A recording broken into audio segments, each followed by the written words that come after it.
preservation of and increased access to the 92nd Street Y Humanities Audio Archives is generously funded by the National Endowment for the Humanities.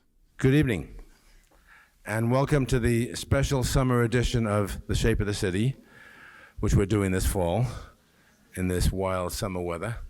And again, I'm Daniel Stern, Director of Humanities for the 92nd Street Y, and delighted to be here in the third stanza of our series here at the Schaffler Auditorium of Votive Sholem.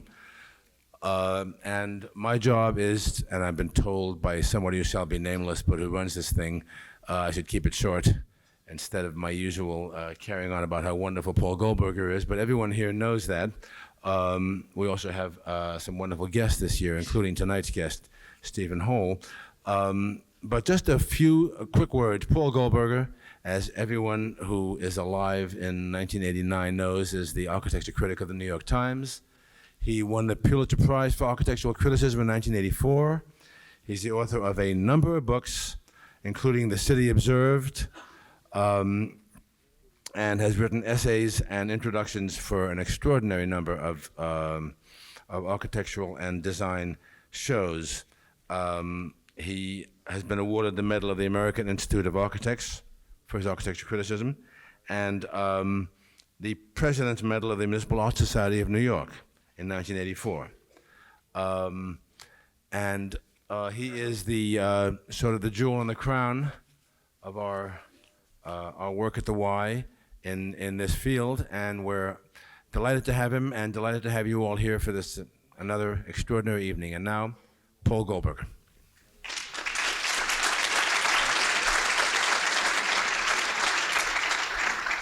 Thank you very much, Dan. Welcome to all of you once again to the Y Comes to the West Side.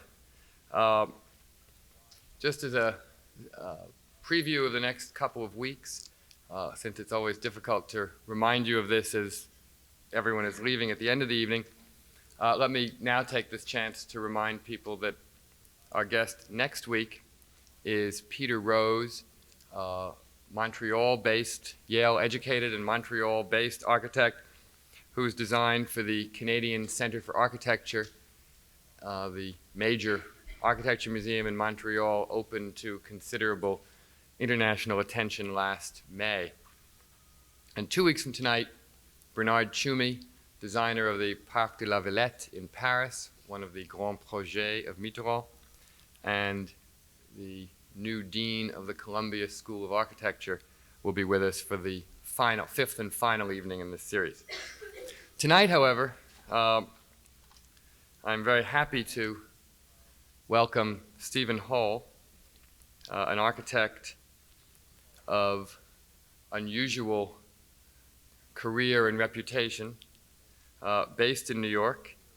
He is known to many of you as the architect whose work was shown in a special exhibition at the Museum of Modern Art last year, an event that marked not only a rare achievement for an architect of his age, but a rather impressive return of the Museum of Modern Art to the business it was once in many years ago, which is showing the work of the most important younger designers. A mission rather, that it has become somewhat less committed to in recent years, with this very stunning exception of this very important exhibition. Stephen Holl was born near Seattle, Washington, educated at the University of Washington, in Rome, and then at the Architectural Association in London.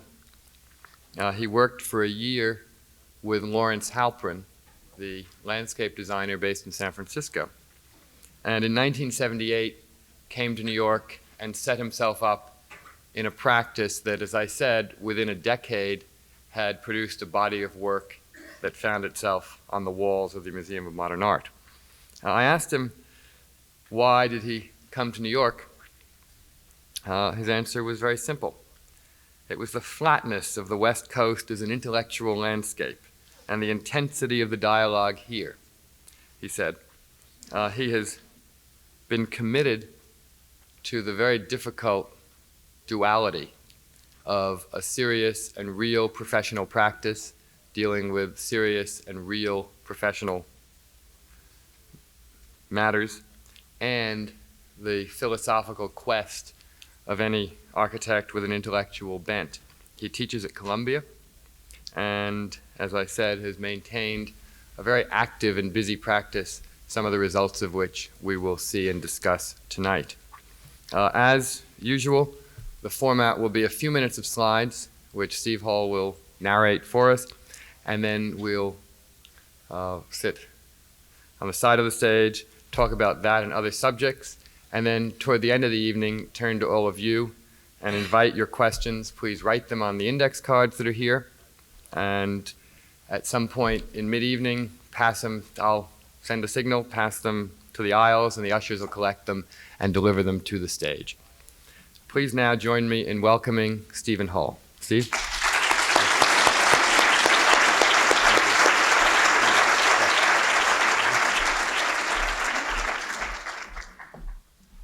Thank you, Paul. This is a rather frightening thing to try to do. I spend so much time on each project, sometimes 4 to 5 years, to try to summarize in, Paul said, maximum 24 slides and show a few projects. I thought this is almost like having a lobotomy performed on the projects. But I've done this, and I tried to organize it around Paul's topic, the shape of the city. And so I'm just going to show you 4 projects in 26 slides. I went over by 2. The first one is for a new town, which brings up the topic of the new town in America and codes. The second one is for the old European city of Berlin, brings up the topic of the role of a building in the city. The third is for an American campus, which brings up the topic, I think, of one of the most important structures or morphologies in urban design in America. And the fourth is about the sprawling American city. So we start with the first one. And this is the town of Seaside, Florida. Some of you may know it's in the Florida Panhandle by an enlightened developer, Robert Davis. And our project is for commercial structure, which is part of forming a town square. You can see just faintly here, one building 75 feet by 75 feet, which forms part of a town square. The whole town has a series of codes, very strict, 45-foot height limit, public arcade that fronts the main square, 20 feet high and 12 feet deep. So that the idea of the town really is one of going from building code to a kind of order of architecture. And our challenge was, personally, to see if we could break that order and bring a little meaning to the town. So you can see a section here through the main building we did. The bottom level is shops, middle level is offices, top level is 2 levels of condominiums. And we broke the condominiums into 2 types of inhabitants of the town. On the close side here, facing the town square, something we call the boisterous units. There are 5 identical units, all have balconies facing the setting sun for toasting the sunset, all have jacuzzis, everyone is the same. On the far side of the screen, you see what we call the melancholic types. They face the rising sun. They, in fact, we went so far as to make them quite individual. I don't have a pointer here, I don't think. This is the house of the tragic poet, which has very narrow windows, very dark inside, and the awning is like a rag on a peasant's table. This is the house of the musician, which the kind of musical analogy of space that flows. And this is the house of the mathematician, where everything is slightly warped. And then, at first, it was a struggle because the developer thought that the idea was a little harebrained, but then he realized that he could, in fact, sell these units because they had character. They had some kind of quality of the character. And that the whole building then took on a meaning vis-a-vis the possibility of his town. You can see here the finished structure. But in regards to the topic tonight, the building also has what I would say is 4 types of public space. It has a semi-public space on the top deck. where the melancholic types meet the boisterous types. I call this the courtyard, the Society of Strangers. It has a kind of public space which is inside the arcade that they didn't envision, and we had to fight Leon Creer to allow this strange modern intrusion. It's a kind of escape from the offices where one can go out, have a coffee or a cigarette, and be in the arcade but not of it. Then it has the arcade, and then, of course, the space of the town square itself. Second type of relation to a building in the city is in Berlin. This is the expansion of the American Gedenkbibliothek. You can see here the existing building, which is a slab of administrative librarians and public space down below. And the important thing here is this was the first open stack library in all of Western Germany. It was built in 1954, right after the Berlin airlift, and it was a gift of the American people, and it was done by American money and a German competition. This go-around was a German money, and Americans, 15 Americans were invited to compete. The important thing we felt about the project was really it's an urban point in the city of Berlin which is unlike any other. It's on the main axis of Friedrichstrasse. For those of you who know West Berlin, this is Marienplatz, that's our site. This is Friedrichstrasse, that's Checkpoint Charlie. Here's the wall. And this is the old city, that's Unter den Linden, the work of Schinkel. So this particular site, as an urban point, and also as a public building, we felt had to be more than just an addition, a tacking on of space to that 1950s building. And you can see here an urban plan which is more than just the addition, which provides the idea of future plots, orangerie, daycare center, things that would work with the addition, which is essentially philosophically an extension of the idea of the original building, which is browsing, or the sort of free meeting of the reader in the book, a kind of browsing circuit which moves up through the new addition, over a wing which overlooks the incredible Jewish cemetery in the rear, and in a bridge that crosses the existing slab. And inside of that bridge is the children's library, where we say that the children, like Wim Wenders would say in Wings of Desire, are elevated to guardians of the city. This is a public observation deck here at the front tower point. And you can see the condition of the plots and how the building defines the urban point, makes a new whole out of the existing building and the new building. And you can see also here the curtain wall and the idea of the open stack really modulating in sort of a circuit-like network the frame of the curtain wall. The space moving up through is a special kind of space I call a shared space, which moves up through along this circuit. These are rubber ramps, very silent, that would move, which move the public through the library. And at the museum, we constructed a full-size section of the curtain wall, showing the quality of the material and the quality of light that might be passed through this almost cathedral-like light passing through this giant prism of curtain wall. The third category is an American campus, and I think in really due respect to all the possibilities of American urbanism, the campuses in America are really the strongest pieces of morphology, the relations of building and space and true pedestrian zones. This is a very difficult project, however. This is a school of architecture, and you can see it here in the foreground, which was built in 1958, a Miesian, almost stingy kind of space, 12 feet high, 200 feet square, and the problem is to double its size. And the campus itself is a wonderful McKim-Meaden-White campus, Cass-Gilbert campus. It has a great green quad, and the School of Architecture building is flanking it, and it's somehow related to the earlier campus, which was more picturesque, and so you have the collision of this neoclassical network, which is a north-south axis, and this picturesque network, and our expansion, which has to occur just on this space here. University of Minnesota, School of Architecture and Landscape Architecture.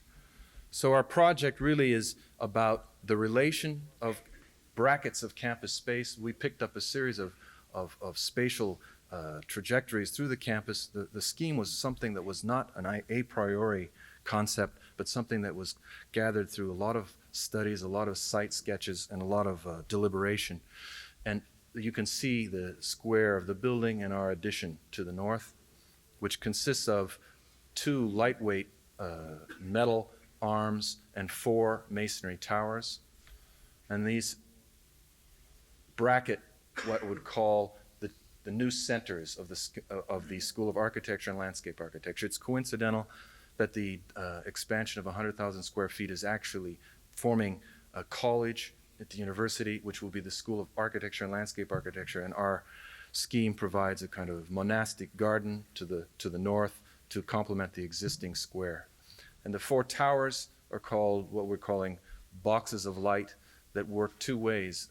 If anybody goes on an American campus, you'll notice that one building, the lights are always on in the middle of the night. That's always the architecture building.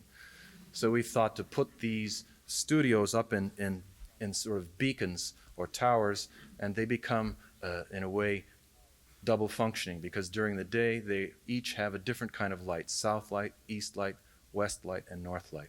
These are masonry towers, and you can see here just the schematic model and how that tower space actually picks up morphologically a relation to a 19th century building, which is an armory in the distance, and other 19th century buildings existing on the campus. Quality of the studio space, just a sketch.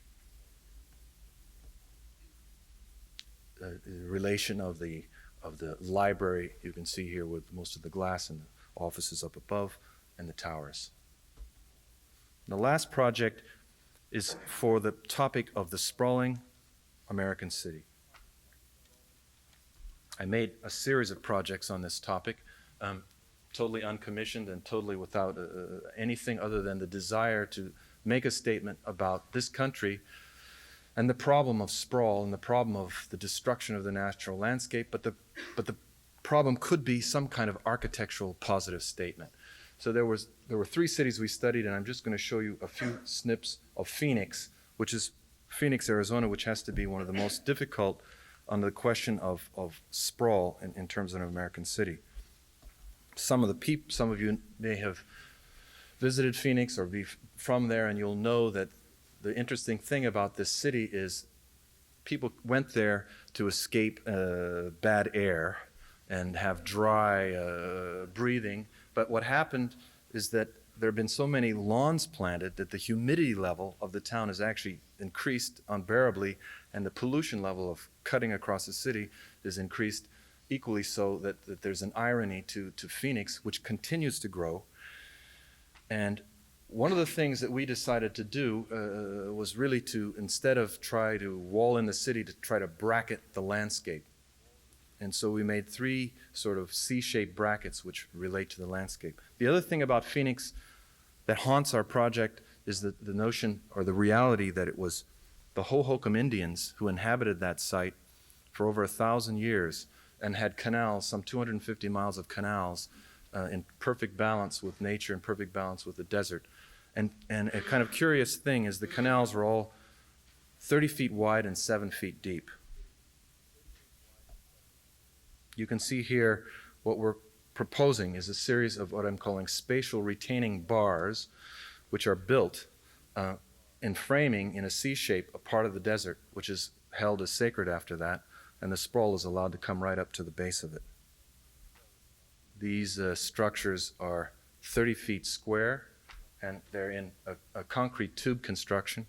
Down below is a kind of pueblo-like garden court, and up in the upper levels are loft spaces, and people work up there and live up there totally in a kind of suspended state. And you can see here on the underside, we're proposing a highly polished surface of kind of pigmented concrete, so that at sunset and sunrise, at the edge of the city, you can see a kind of homage to these former inhabitants, the Hohokam Indians, in these strips 30 feet wide that block and frame the horizon. So those are my 4 topics about cities. Thank you.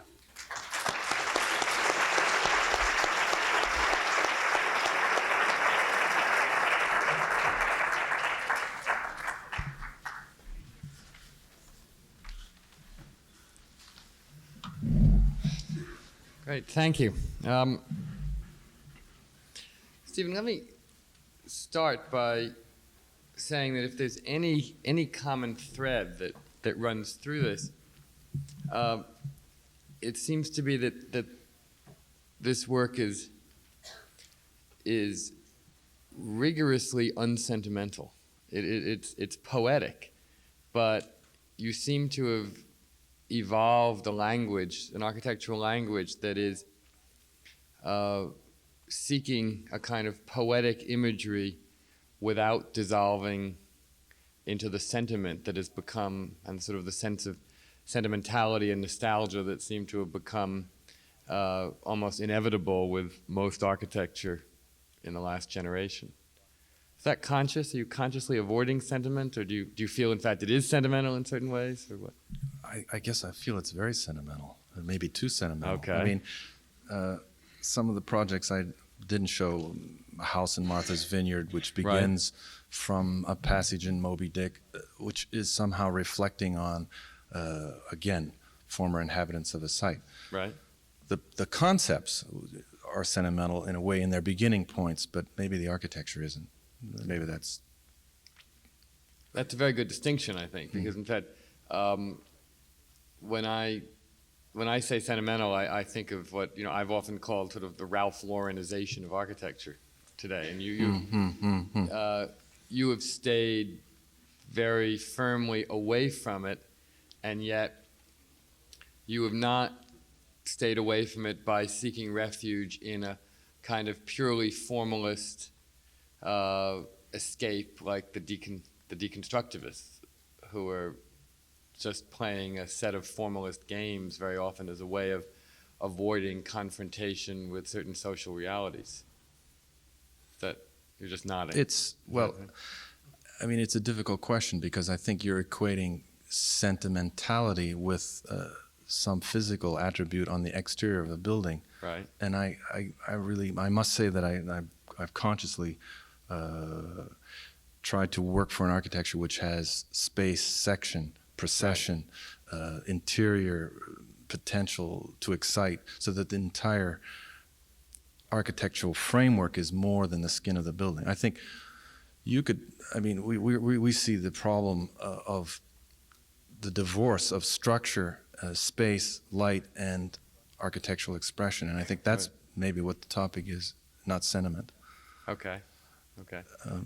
I think Frank Lloyd Wright was an amazingly sentimental figure in the history of American architecture, with his strange ability to go all the way down into the detail of the light fixtures, the carpets, the furniture, down to a vase on the table. Right. So that it's a strange. Although I'm certainly not.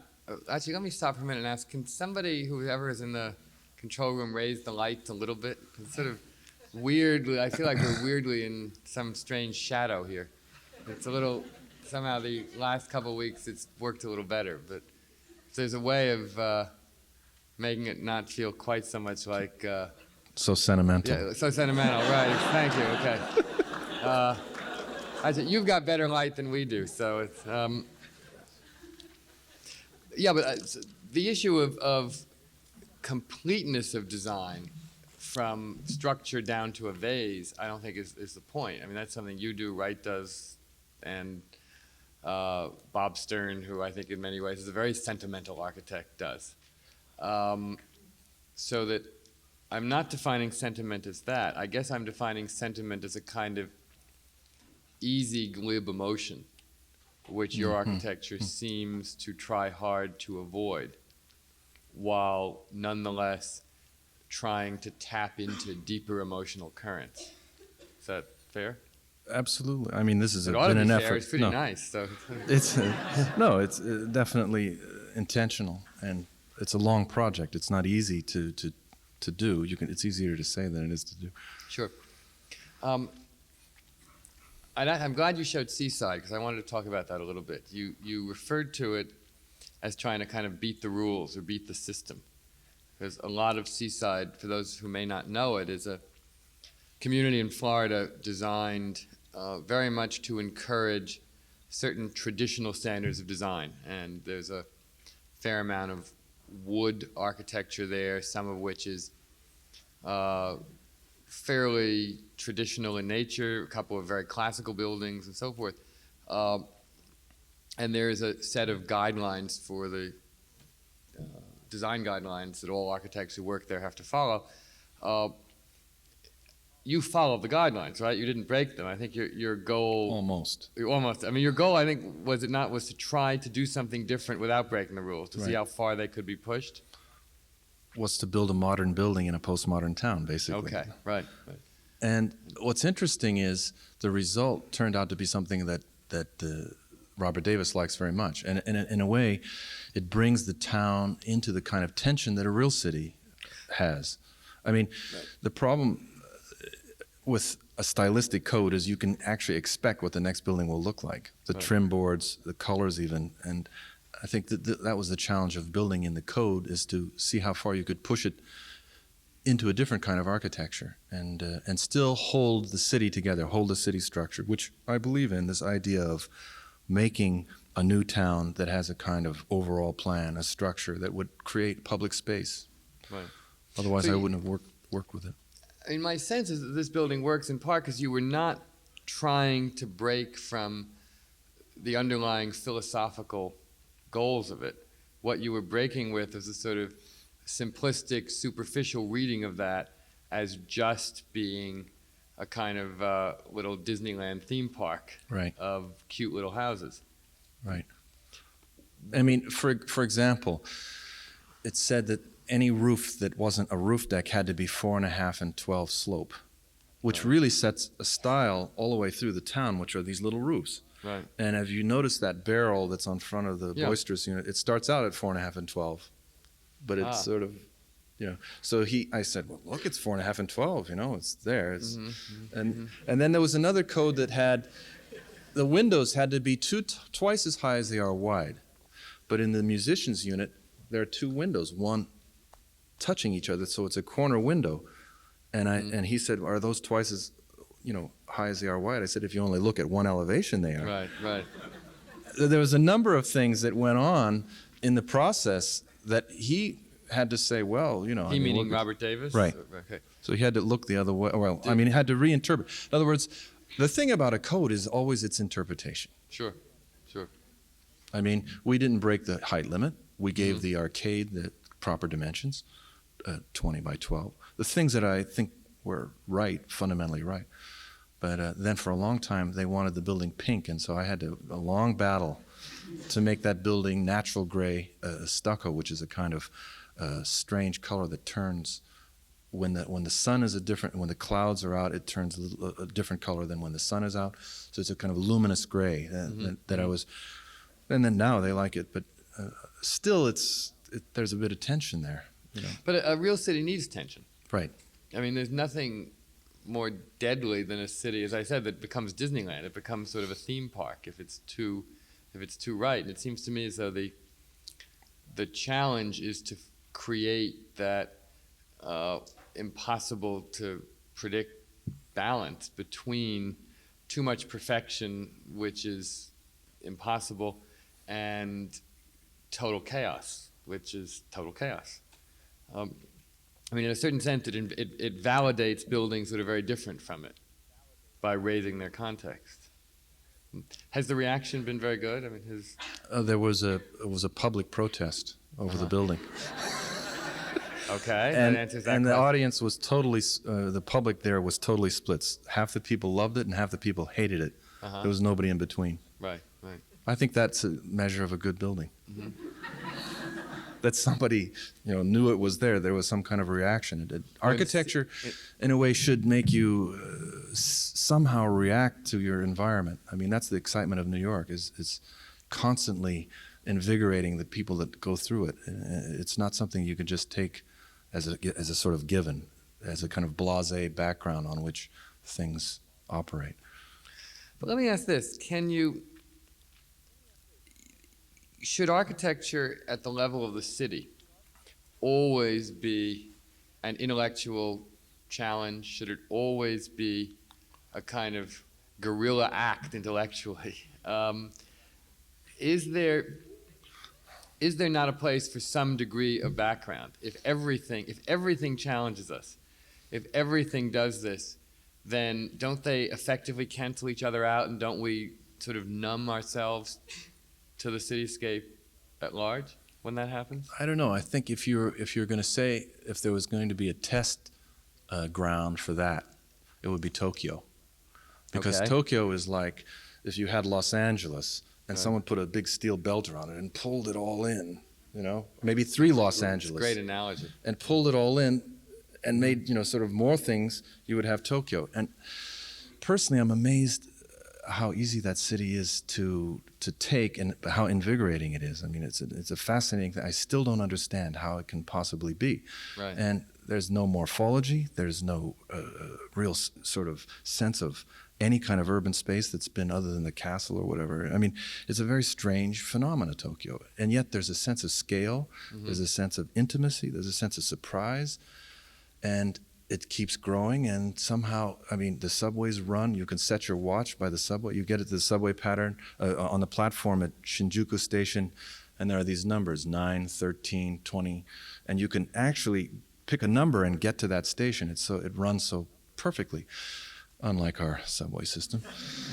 So there's something strange going on in terms of what you're saying. I'm not really clear myself, but I'm not so sure that this sort of overall order that all architects have to respond to, and we plug these buildings into, and they're all set up, and they have to be all out of brick, and they all have to have slope roofs. And this might be really, in the end, something quite deadening. Well, that's really what I'm getting at. Yeah. Exactly. I mean, are we maybe in our culture seeking an excessive degree of gentility? Yes, I think so. Especially in New York at the moment. And I think what's really exciting about New York is how much order there always has been and was in laying out that grid, Yes. that relentless order of the grid, and how much individuation has been, which has really activated this city into what it is. I mean, as soon as you start over-controlling the sort of Z dimension of the city, it starts to get something goes wrong with the whole, I think, the master plan of what the possibilities of it could be. And that's not to say that overbuilding, and some of the articles that you've written about these monster buildings, I agree with. I'm talking about the sort of architectonic possibilities, and not the 40,000 square foot floor plates of buildings that are too high. That would be Right. wrong from that light and air standpoint anyway. Right. Sure. Let me jump away from your work for a minute and then ask you, what would you do if you were actually trying to plan New York at this point? Not all of it, just a word or two about where you think the process ought to go. Well, I think the 1916 zoning law was quite a strong thing. And I think the idea of setting a geometric frame in which the buildings could be anything that the architect could dream up was really quite a strong thing. And still, in certain parts of the city, you can see amazing spaces between buildings and filling out that frame in the most inventive way. And I think when we hit around, what was it, 1959? 61 was when 61? the zoning ordinance was changed. It was one of the great Right. disasters of all time. It was because they were awed by the Seagram building. Right. And so they thought if they changed the zoning law, we'd have a city full of Seagram buildings, which we don't. No, and in a funny way, I think the sort of trade-off political zoning, which is going on now, is really almost immoral, and it's a problem. I think there should be a geometric plan, and one of potential, Right. one of the idea of the Z dimension.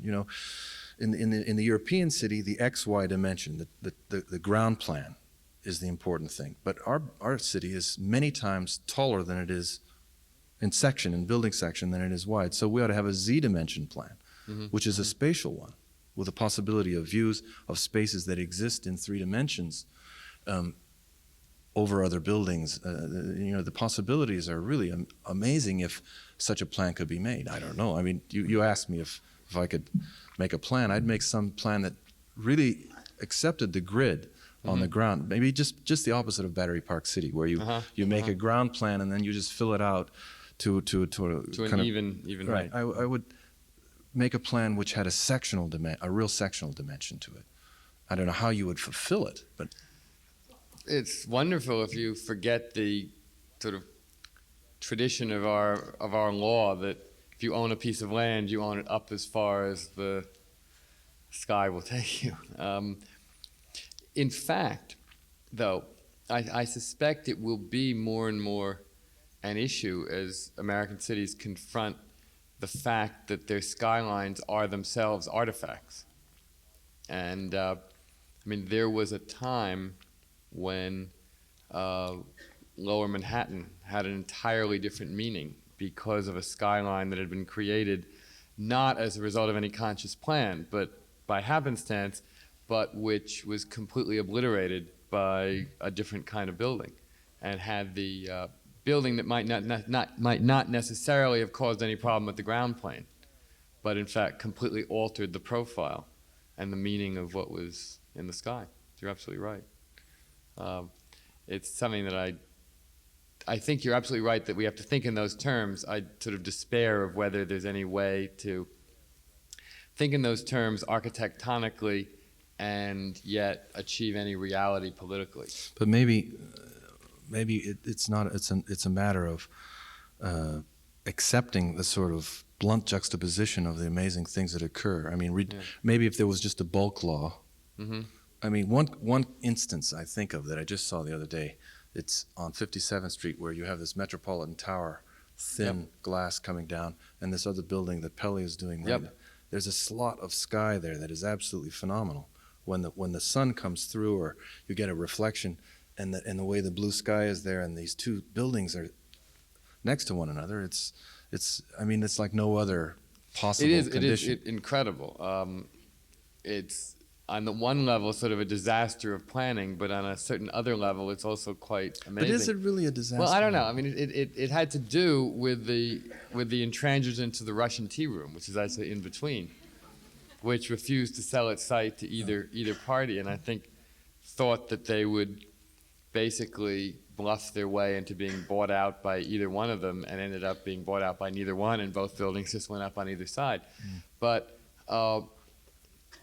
that's a kind of space. I'm not it's making kind of space an argument that pro. exists nowhere else. Right. That's true.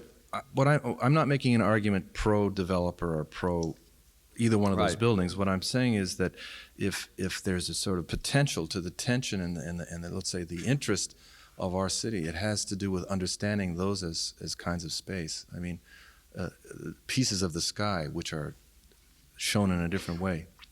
The city shows itself in an entirely unpredictable and different way. Actually, those two buildings together, and then City Spire, the Helmut Jahn building 1 block south, do represent, I guess for better or for worse, they sort of embody this moment with more power than almost any other place in the city. I mean, you have this quite literal clash of modern and postmodern over the 15-foot gap of the Russian tea room, and then the sort of Helmut Jahn trying stylistically to have it both ways at once, 1 block south, and all of these three things coming 60 stories up or 70 stories up, whatever they are, coming as close to each other almost as, one end of this stage to the other. So you actually, to go from the macro scale to something smaller, you've actually worked in Metropolitan Tower. I know you did an apartment on a high floor there. Can you tell us a little bit about the apartment, which was shown in the museum show, but you didn't show tonight? A little bit about that apartment, about that building, about working there, about what you were trying to do? Well, in a way, it was difficult because before I went in to work, it was on the 49th floor, right in the tip of that very shrill point. Right. And I didn't like the building, and one looks at the building and thinks. But then when you go up there and you stand in that point, it is pretty strange. It's you're in a different urban condition. And I thought, why not try to make an architecture that, instead of trying to cancel this, try to raise it, a dematerializing kind of. And so we tried basically with all the little moves we made to actually float the space, to dematerialize it. So we had plaster walls which were at 4 degrees. There was a ground plan which was more or less normalized, but then the wall would take off at about 4 degrees, and then it came down and hit a terrazzo floor with no base, and so that you would get an actual condition of dematerializing. And the whole, as an ensemble, it really was a phenomenal thing. The client loves it and treats it like they have a house up in Nantucket full of antiques. So when they're up there, they're on the ground, and when they're in Manhattan, they're in the sky. Yeah, it's actually a very a stunning thing that I think raises that building to a level of intellectual seriousness as a context for that project that I'm not sure the building itself had or knew it had or whatever. Yeah, the building is almost by accident, but the point on the corner is almost a pure piece of architecture in the sense that there's a concrete frame, and a Miesian curtain wall, which is almost like the Friedrichstrasse building of Mies, that one part of it. Yes, sure. And so there is something there that architecturally is a bit pure in that sense. Yeah. Has the Pelly building next door, the postmodern tower, compromised it, do you think, or not? Oh, we knew that was coming up, so you designed accordingly. Right, and we did a sandblasted glass wall with strange designs, which you can't quite see the other building. You just see light coming in. Okay. Let me go back to Seaside for a moment and ask you about the condominiums that are named. That seem to me, it is hard not to think of the work of John Haydock, who has done similar sort of evocative things there. The House of the Tragic Poet and so forth. Tell us a little more about what you were aspiring to thereby. Well, I did a project before that in 1980 for reclaiming the abandoned rail line on the west side in the Chelsea. And it's a similar notion, which is the notion of individuation, the notion of making housing in a way different from the tenets of modern architecture, where housing was made by a repetition of a system or by pure typological repetition. It was just a universal form. And to try to, at some scale, explore individuation, the notion of the character, of the uniqueness of the individual, and to try to make, let's say, an equivalence. And in the West Side Rail Line project, each house was different. And it was an exploration also of public space. But in this project, I wanted to explore a normative condition with 3 individuals. And I'm doing a project in Japan, in Fukuoka, Japan, which is 28 units, which I'm trying a completely different approach, still with this haunting thread of making housing that has a character, that gives the project of housing a sense of place, which is beyond the different coloring of walls or beyond just a superficial thing, but try to make a sectional, spatial, and in a way literary possible transformation of the problem of housing. Didn't you do also a kind of prototypical artist housing in New York? In Staten Island. Staten Island, that's right. Which was also talk about that a little bit. That was that was 1980. That was a strange project because it had was born in one evening of inspiration after going to the Picasso show at the Museum of Modern Art, which was a phenomenal show. And I was just almost shaking after seeing that show. And coming home and drawing something I was working on before, but making these sort of these 7 characters of different artisans who live in these long workshops and back up against basically a shared atelier that they all. It was again a project like the Phoenix one, which is done out of the desire to make architecture, not out of any economic driving force at all. And I guess that's another thing I really believe in. I think that architecture is such a powerful thing when you actually have a chance to build something. It takes so long, and you have to really praise someone who ever puts a good building up because it's so hard. But to keep the mind going and to keep the, let's say, inspiration level up, I think one has to undertake a different kind of work parallel to practice, and out of necessity. You know, I don't know how one could just, every client who walks in the door, just do their work and actually sustain an inspired level in their practice. I think it would be almost impossible. Do you fear a time when you become too busy to do this other work? No. No, people think we're busy, but well, I mean, I'm not busy. But the other thing is, it takes me so long to do something. Who's going to wait for it? You know, I'm working on a house in Dallas now, which I've been working on and designing for 8 months. The clients are coming on Thursday again. They keep coming up from Dallas to see the progress. I mean, it's not. I'm very excited about the design, but it takes a long time. So you don't have to worry about too much work if it takes you that long. People want it right away, you know, these days. You know, very fast turnover, and they build it and tear it down. You know, it's just like frightening, So you're especially in the realm of shops. You know, right. Well, is the Pace shop still there? It's not going to be there for long. It's not going to be there for You know, long? I guess Calvin Klein is buying that building and going head to head with Lauren. They're saying he's going to. That was the rumor I heard. Well, I know some of the other shops. This is at 72nd and Madison, the southwest corner, I guess it is. I know several of the other shops have vacated there. So that is going to go. That's the problem. How will it feel to be, does that change your whole view of the landmarking process and the No. retaining of pieces of the urban fabric?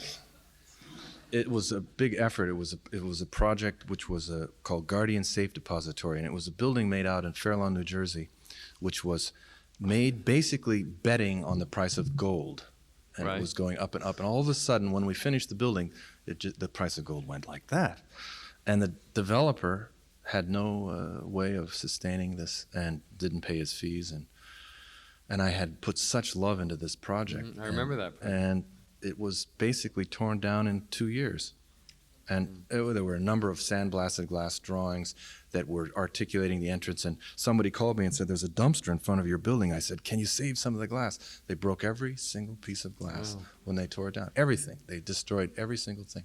So then, the only consolation I was reading actually Sullivan.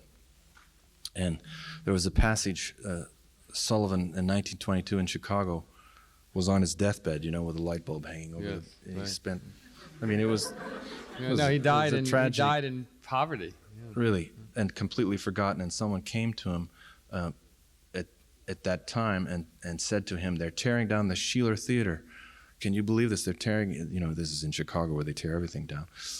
And Sullivan, and Sullivan said, "Well," he said, "if I live long enough, I'll probably see all my buildings torn down. It's only the ideas that count," which was an interesting thing. It gave me a kind of consolation because I do believe that if you have an intensity of effort and idea in a piece of architecture, it lives in some way. It lives in some form. And I don't know. The society is a strange one. I'd like to get as far away from Madison Avenue because that's even worse in terms of the turnover. When you're paying $12,000 a month rent for a little shop, it can't last long.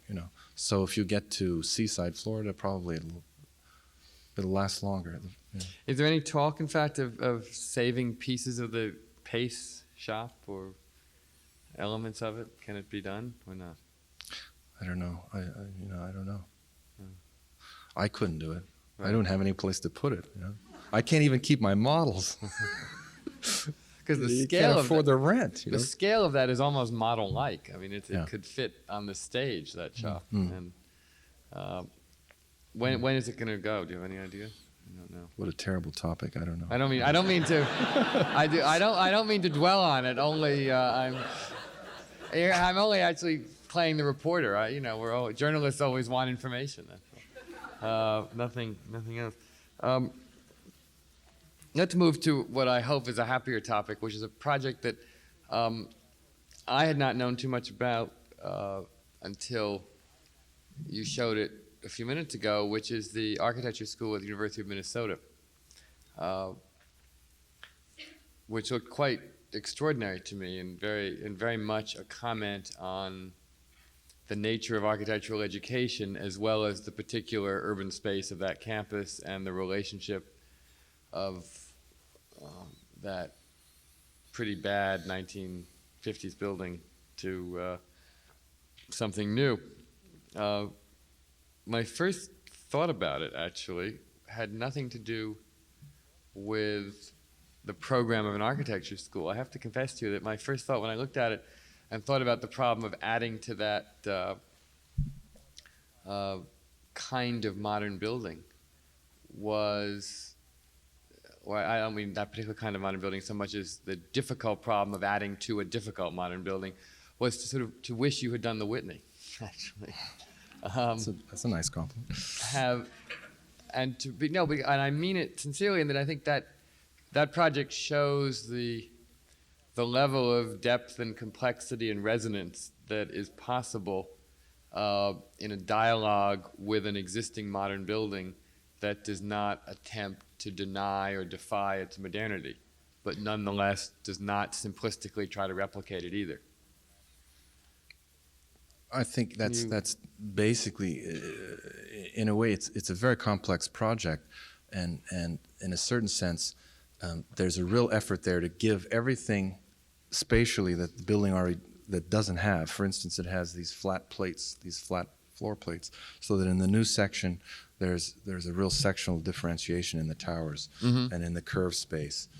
To give a relation to campus, which the building didn't have at all. It was just a rectangle there with no dialogue at all with the campus, and to do something which really engages the campus and somehow brings it together at that point. To give a didactic role of the procession through the school a major value in the section. For instance, you enter on the North Tower, and the building really is a figure eight, one half of it round and one half of it square, and you can enter through the library on the passing by the library and by the garden, go through the first year studios, up through the second year studios, and up through the whole sequence, and the last catwalk crosses the roof of the building into that western tower, and you're in this little strange, which we thought maybe the dean would have an office there. You know? I mean, it was some sort of notion of also being able to walk through the whole school. I know at Columbia there's a very strange thing that happens, that when someone comes into the architecture school, they can walk around in the public area, but they never get to see what's going on in the studios. There's sort of a closed door. Right. And if you open that door, everyone looks around, you know, who's coming in. So we're trying in some ways to make a way of opening the School of Architecture to the public more on that campus, and also in that garden courtyard to make a place of refuge or a kind of cloister, which is not unlike campus structures that we've known at Oxford various times in history, but in a modern way, because it's really done in lightweight construction in that case with the garden. Will the students want to be open to the public in that way? Or do they actually value privacy in their studios? You know, this is something that will just have to be an experiment. And I'm sure the building will go through all sorts of transformations, you know. And in the end, also, it may not be an architecture school always. You know, when you build on a campus, you have to think that in some ways the program of a campus changes, and the campus owns the buildings. The morphology of the buildings and the way they relate to the grounds is the positive part of the campus. A lot of times you'll have different departments shifting in different ways. So by making a thin section instead of a thick section building, could be classrooms also. You know, there are no column grids in there. It's all on the exterior, so that thin section allows for the possible renovation, rejuvenation over years of the form. So that's intentional. In fact, they told us that. They kept telling us that. That it could be something. The university kept saying, you know, we said this we may turn this whole place into a shopping mall, so be prepared no, for it, right? I mean, to deal with the physical planning department of a university is like having a vice grip put on your head. You know? It's unbelievable. You know, know, amazed that they hired you. Actually, what? I am. Well, it's really it's together with Ellerby Beckett, which is the biggest architectural firm, second to SOM in the U.S., and they're based in Minneapolis. So Right. it's a team. We're working together, which is also another vice grip on my Right, head. right. But you were the design architect. It's like a mosquito doing a dance with an elephant. You know, it's just Yes, very the hard. well, it's a mosquito doing a dance with an elephant in which the mosquito is supposed to lead. Right? That's right. Very difficult. Which is very difficult. Are they going to build it? It's past the Board of Regents, Wow. and it looks very, very, you know, on target. There's a kind of problem right now in the actual funding. It's short $2 million, and it's a $19 million building. But I think it's very almost for sure the funding is going to go through. We'll know in another month and a half. Great. So it's a very positive, and the dean is very much behind it. I should mention Harrison Fraker. The dean has made that possible. And I also want to just reflect a moment on that. Sure. Because there are over 100 schools of architecture in America. And almost in all cases, the Department of Architecture has no power, no pressure to get Right. quality architecture on the campuses of America. So I find that there's a very strange disjuncture between Oh, very much so. here you have the highest institution, the academic world, and the school itself not having any possible relation to the physical planning department, which goes on almost like a developer building its Right. buildings. And in this case, due to this very lively and very good dean, Harrison Fraker, this is not going to be the case. So it's very rare, you know. It's a problem. prophet in his own land is without honor, right? I mean, Which most is- architecture deans really are prophets without honor in their own land, and it's very. It is amazing how many architecture schools consider that the dean's job or the school's job is to educate and not to interfere with the business of running the school, which is none of their goddamn business. And I think before Polshek, Columbia was certainly that way, and it's gotten somewhat better, and a few of them have gotten better, but it's still a problem all over the country, really. It has only begun to change. But I think that's a lot of that's just in the nature of institutions. I mean, I've always felt I actually understood that problem very well because when the newsroom of the New York Times was being redone several years ago in fake rosewood formica and orange carpeting, and I discovered that I was completely powerless to change it and stop it, and I realized that I guess my power increased in direct proportion to the distance from the headquarters building that I was, I think. So it is very much the same thing. I mean, institutions sort of have their own momentum and their own way of doing things, and they have this strange ability to believe somebody is a great expert, but it's still none of their business once you get into their field of expertise. So, yeah. It's Um, very surreal. We will continue talking for several more minutes, but this is a good time to pause and remind people who do have questions that it's a good time to jot them down, and if the ushers can start collecting them, and in another, not yet, but another little while, we'll turn to them. Let me ask you about a project that I know has had some difficulties getting built, but that is formally at least as exhilarating and promising as Minnesota, which is Berlin.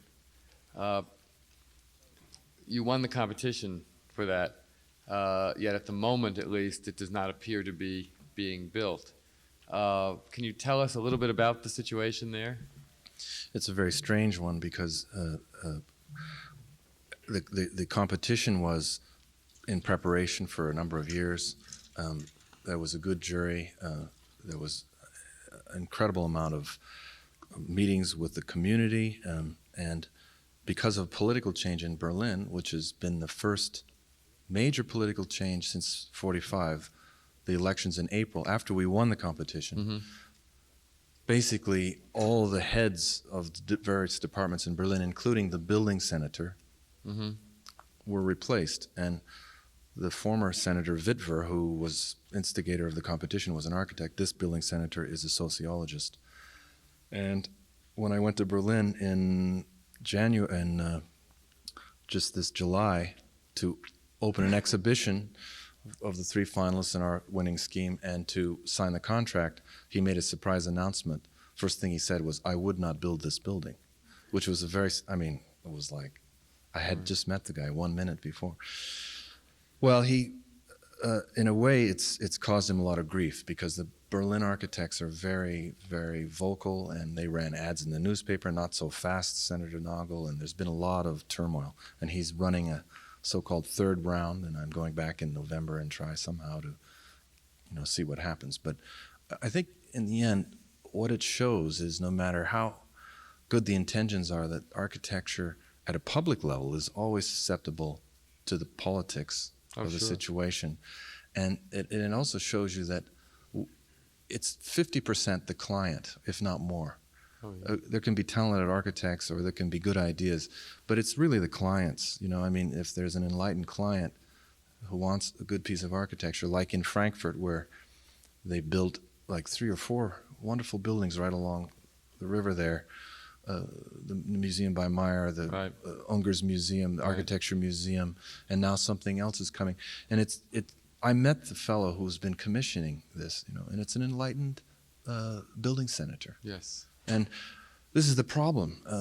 No matter how good your intentions are, you're always up against this twisting political situation. The very idea of a title, building senator, implies a sort of wonderful confidence in the ability of the public sector to build in a serious way, even though it's been undermined in this particular case. Maybe we need one in New York. Right, well, or we may have too many already, I don't know.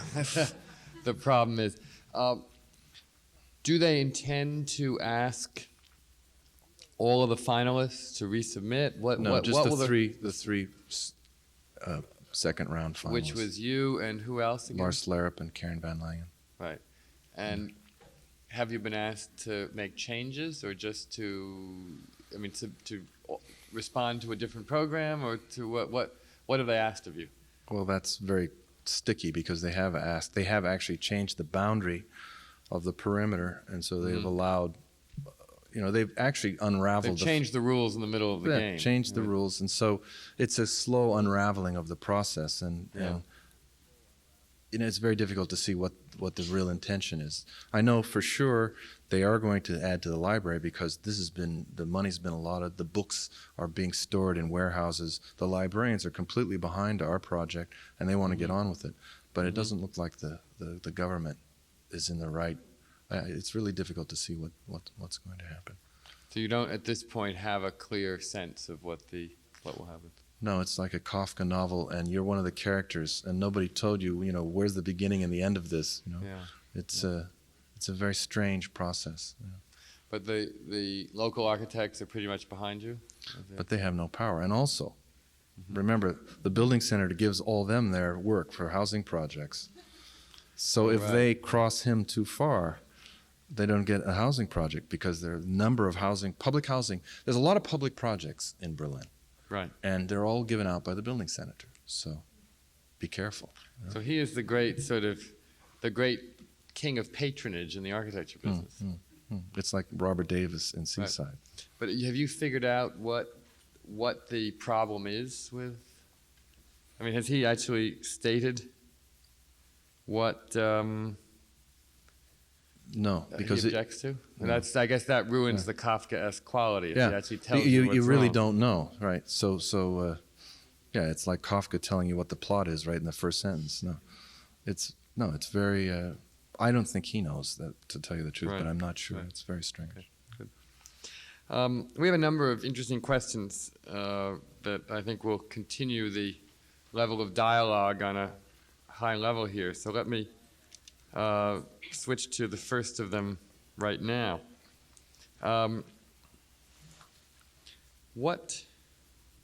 You used the word enlightened to describe some clients. What does that mean to you specifically?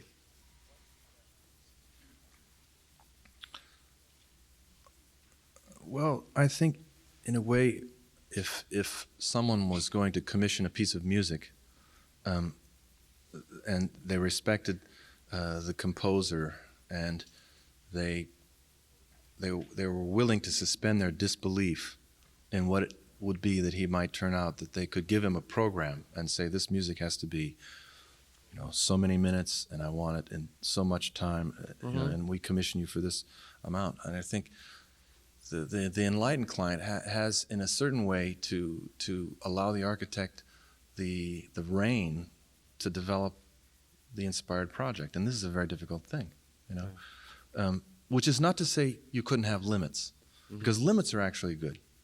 45 feet high. I mean, these things are good for an architect to work, really kind of simple limits. But as soon as you have vague limits of stylistic nature or whatever, I think that there's a problem.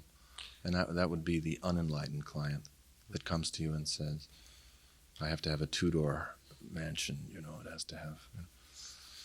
Kahn, once said a very beautiful and wonderful thing when somebody asked him if he preferred the kind of client who knew exactly what he wanted or the kind of client who came not knowing what he wants. And he said, he thought for a moment, he said, I really don't like either kind. What I want is the kind of client who knows what he aspires to. That's nice. It's a very wonderful way to put it. Yeah. And who obviously, sets a certain direction, but does not expect to be able to give it definition. That's what the architect should be doing. These go all over the lot, but they're interesting, so I will, we may jump around a little bit, but I think it's a good reason. When you speak of boisterous and melancholic types, are the boisterous and melancholic drawn to different spaces? Or do people become boisterous or melancholic due to living in different spaces? What was really interesting was the experience of going down there and staying in the building just before the opening in May. And the editor of Progressive Architecture came, and we stayed in the House of the Mathematician, and some of my other people from the office were in the melancholic types. And he was on the boisterous side, and he kept saying, why did they put me over there? I want to go to the other side. That's very So there was a strange pressure, already formed in these different kinds of architecture. And maybe it's just a shorthand way of making something with some sort of, let's say, tension. Right. But it actually works. There is this sense of repetition in the front when you're staying in the front 5 units. And in a way, maybe you could say, okay, there was a metaphor or literary idea that drove the design, and nobody needs to be told about that. It's gone. It drops away. And then the architecture is a silent thing that just stands there. But something is still there. I don't know. I wonder in this particular case that you described whether it wasn't just that the editor of Progressive Architecture feared terribly the thought that he was not serious enough to be on the melancholic side. But if you were working in Russia, would your work have a political? Would your work be different? I.e., does your work have a political context? I think, in a way, the Berlin building could only be done in that site. In a funny way, I mean, there's a strange combination of forces that make this rather. I mean, Gerald McHugh said that's an uneasy building to love, and I said, well, that's a strange thing to say. He said, I didn't say I didn't like it, but it's an uneasy building to love. In a way, it comes out of the angst of that city and of that site. And I think that every piece of architecture, if you really work with a site and a situation, is going to have a different character.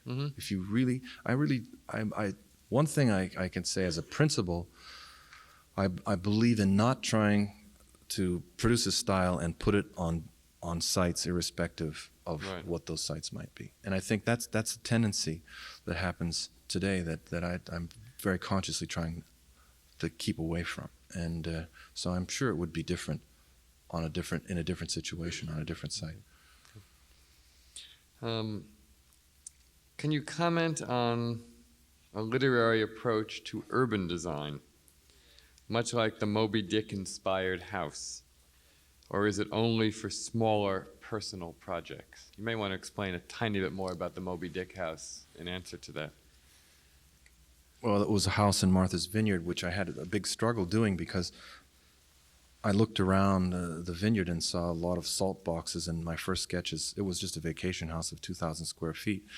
And those were the forms that comes to mind. And I was rereading Herman Melville's Moby Dick and came across a passage about American Indians who lived on this actual piece of called Gay Head on the island, and they would inhabit a bleached whale skeleton. They'd pull a skeleton up on a dune and put bark over it and skin over it and live in it. And I thought that's an archetype of a house somehow. Mm-hmm. And so the house basically revolved around that as a sort of literary beginning point, but we did a very rectilinear balloon frame, but it was the skeleton of the building is outside and the rooms are on the inside. And the whole driving, let's say, the force that drives the design isn't one of just function or style, but something else. And I think one could do a whole Newtown plan. I mean, one only has to read Calvino's Invisible Cities to get the imagination going about the possibilities. I think for certain there could be some kind of force that drives the design which are beyond the sort of absolute functional plumbing of the streets, that could really characterize the town. Mm-hmm. Good. Let's go on. As popular architects are often imitated, and you are popular, what do you think would be the consequence of your architecture being imitated? Complete misreading, because if something is about a certain site and a certain place, in fact, this just happened. I got a fax from Canada, and there was a competition for a civic center up there, and the second place was a sort of rehash of our Berlin building, and it's already without it even being built yet. Yeah, it's terrible. I mean, because all the relations of making a circuit and going over another building. Mm-hmm. Being the reason for the bridge, they just had this from scratch and had a bridge, and what were everything gets confounded, cheapened and ripped off. I think that's a problem. I mean, I would be more angry than you seem to be about something like that. Well, it didn't win, right? It's only second place. Oh, that's true. I mean, what if they would have won? That would have been really terrible. Okay. Fair enough. What did you learn from Lawrence Halprin, a landscape architect? And what is your approach to working with landscape architects now? I didn't go to work for Halprin because he was a landscape architect. I mean, I remember another sentence about Sullivan, and Sullivan was going to do an internship in Philadelphia. He went to Philadelphia because he said, I want to work for Frank Furness because he's the only architect that's working from his mind, from his head, and not just from the recreation of some kind of stuff. Mm-hmm. And Furness's buildings were very strange and wonderful things. Yeah. So, and I was in San Francisco, and at that time, there really weren't too many places you could work, and Halprin was doing really things from his mind. There was a statement, there was some kind of a thesis, a hypothesis, if you will, and then some project. Very strange and interesting things. So it wasn't landscape architecture, but it was interesting to work there because half the people were architects that were working there at the time. Mm-hmm. And he had a lot of big urban, strange fountains in different cities and things. And I didn't really agree with the forms that he used, the sort of strange forms. And the first thing I did there was a very geometric fountain based entirely on golden section in 3 dimension in space. and he saw it, and he really let people go. We want a fountain there. I said a fountain about a building that's sunk in the mud and somehow starts to emerge again. Fine, that was interesting. But when he saw the three-dimensional geometric part of it, he didn't like it at all. He said, that's not the way I would do it at all. And so he's never published that. It's sort of been a hidden project. Wow. But it was an interesting place to work because the mind, the idea and the problem of a hypothesis, that was on the table. That was right. That was out there. That was a necessity. And landscape and architecture should always be together in some way, I think. I think they're intertwined. There should always be the conception of landscape in the architect's mind and vice versa. Do you sense that connection is growing closer or more distant right now? Depends on where one is working. I think in some cases it's when it sort of looks not at one's own work, but just at this society and this culture at this moment in time. I think in some cases there are some real hopeful projects, some hopeful signs, and hopefully this could be Right. Good. something of the future. I think of Martha Schwartz's work and Peter Walker's work, where they're working very closely with architects. Mm-hmm. Mm-hmm. Yeah, the Legaretta project that I just went to see in Dallas is actually, in some ways, more impressive from their standpoint and the standpoint of the dialogue between landscape and architecture than as pure architecture. In fact, Right. It's a good project. there are a few questions about New York, actually. They're simple ones, but it'd be interesting to hear your answer. Someone asks, what are your 3 favorite urban spaces in New York City? Another questioner asks specifically for your reaction to the World Financial Center. Do you care to comment on? Boy, what Those things? difficult questions. I can go back to theory if those are easier for you, actually. What I like about New York is not what's on the surface. I could say I love Central Park because it's this strange, but it's not so strange. What I like about New York are the strange things. One of the spaces, which is not a space, but is a kind of space, which I really love in some way, happens between the back of my studio on 18th Street and the other building, which is a space totally full of fire escapes. Mm-hmm. It's about 15 feet wide, and the fire escapes from 2 10-story buildings come down, and in both directions you see this, and the sun comes through this in a very phenomenal way. It's very amazing. When there's snow in there, those little strips of snow on these black fire escapes, it's absolutely, and you can actually see those kinds of spaces also in the 30s, where if a building is torn down, you get a strip of these fire escapes back up against one another. So that's a space. Another kind of space is above buildings, where 2 buildings actually on 2 adjacent party lines don't quite meet, and so there's a strip of air which is about 2 feet wide and goes up about 10 stories. And I have one right outside my window on 19th Street where pigeons fly through this slot of space. To me, that's a kind of urban space. Oh, yeah. And another space. If the Pennzoil slot in Houston is, so should this be. And then I guess my third favorite space are all the void spaces that nobody can get to that exist in this city. Like there are 8 abandoned subway stations, And you go by these abandoned subway stations and you can look out the window and there's kind of a dim light and there's a whole subway station there. We should reuse this somehow. Did you ever go to the City Hall one? Under City Hall? Yeah. That's fabulous. Yeah. That's the best. Yeah. So and there are more than subway stations. There are abandoned tunnels. Yep. Which is a kind of city that has voids that could be activated in some way, or maybe just exposed. I have a strange sense that maybe you should have actually done the set design for Batman or something.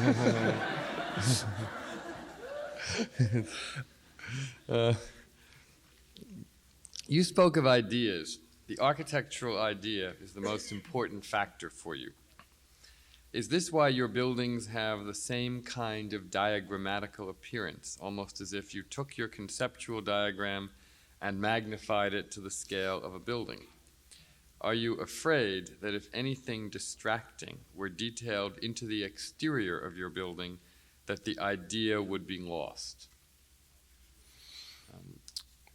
It's a strange question because I think the idea is Well, it's a little bit of a "did you stop beating your wife" question. Right, I mean, right. But right. respond as you wish. How could you have an architecture without any ideas? I mean, what's the opposite side of the coin, you know? And an architecture without any idea is probably an architecture without intention. It's just the filling out of so many programmatic groceries. And it's also an architecture without desire, or maybe without hope, just giving in to the filling out of a program. So maybe I take it a little far in some cases, but I don't think so. Because in my own mind, the possibilities really are in how everything besides that urge, that desire to make a meaning in architecture come into play, like in the campus at the university, where the relations to the campus, somehow there's this idea about two spaces, two centers, and a figure eight, but then everything else is what actually happens. Right? That can just disappear. But it drives the design, it drives, you try to hang on to something, you know, there's something that you believe in the project.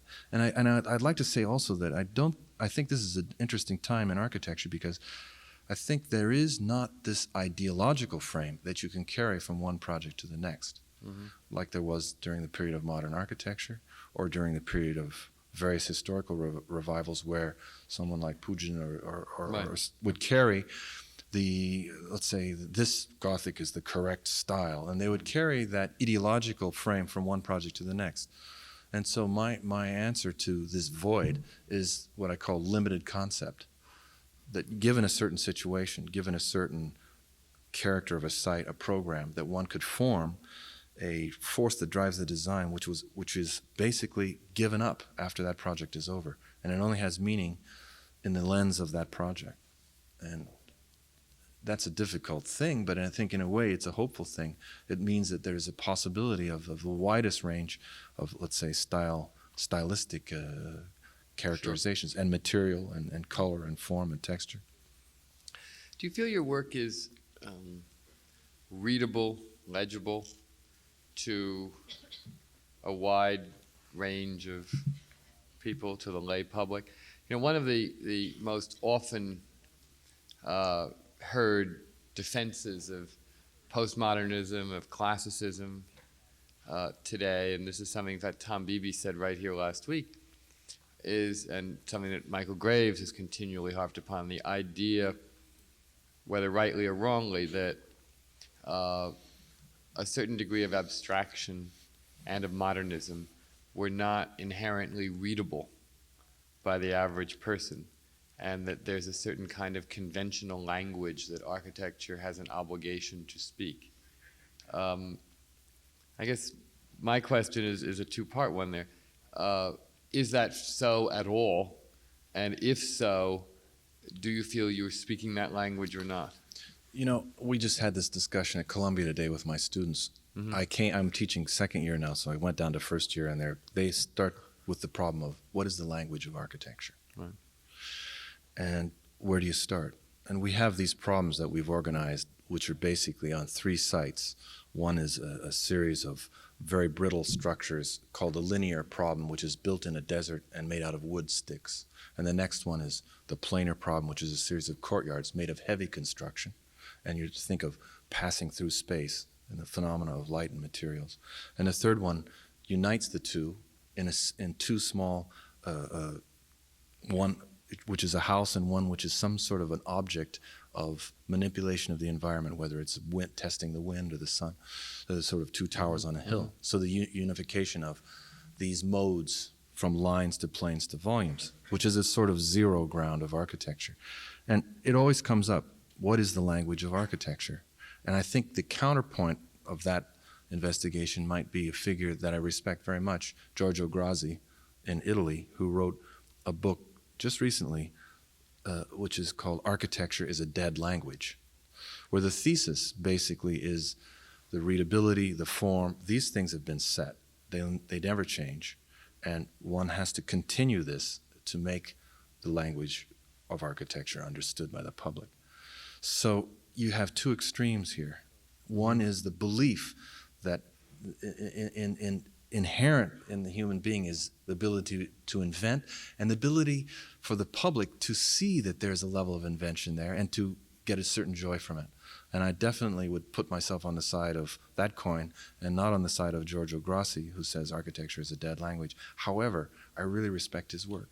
And he makes fantastic buildings, very precise, but linguistically very limited. The words, the window is a window, it's a punch in the wall, it's got a certain, there's a certain precision that I love about this work, but there's a certain, let's say, messy, kind of invigorating potential, which I love about the other side of the coin, which is what we're teaching at Columbia now. I think it's a very interesting time in the school with Bernard, who's coming in 2 weeks. In 2 weeks, as the dean, who also, I think, holds this potential in his mind philosophically that there is a kind of future in architecture which is not a dead language. I think the rest of our society, the different things that are going on, the different possibilities of transportation, experience, stands along that line too. And I don't know.